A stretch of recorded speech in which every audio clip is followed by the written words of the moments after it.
Hi everyone, this is Mrs. Mosier, and if you are listening to this video, chances are you are the perspective person for your assigned role this week.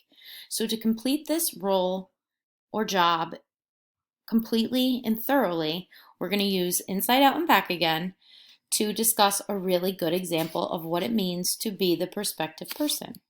Okay, so if you get to the slide, yours will be blank, but here's an example. It says perspective person. Pick one character in the pages that you read.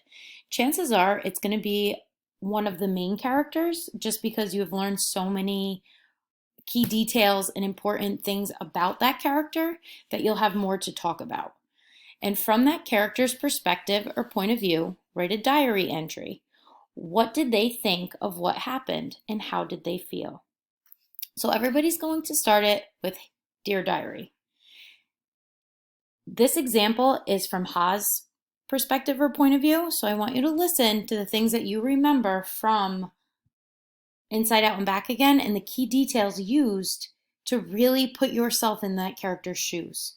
Keep in mind you're using complete sentences that start with a capital letter and end with some sort of punctuation, whether it be a period, an exclamation point, or a comma or question mark, okay? So it says, Dear Diary, today I had to say goodbye to my friend TT.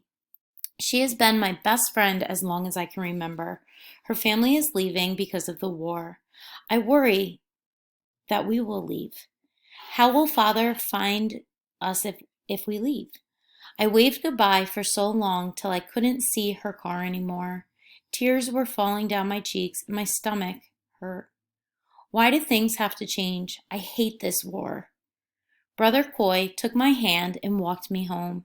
He was very sweet because he knew how much I already miss TT. Okay, so you'll notice in that example there's a lot of emotion. It gives you key details of what's going on, some worries that she may have, some questions. So really put yourself in that character's shoes to get a complete diary entry from that person's perspective. I hope this helped. If you have any questions, please feel free to tune into office hours from 10 to 11 on Tuesdays, or feel free to message with any questions that you may have, and Mrs. Kubler, myself, or Mrs. Bice will definitely get back to you.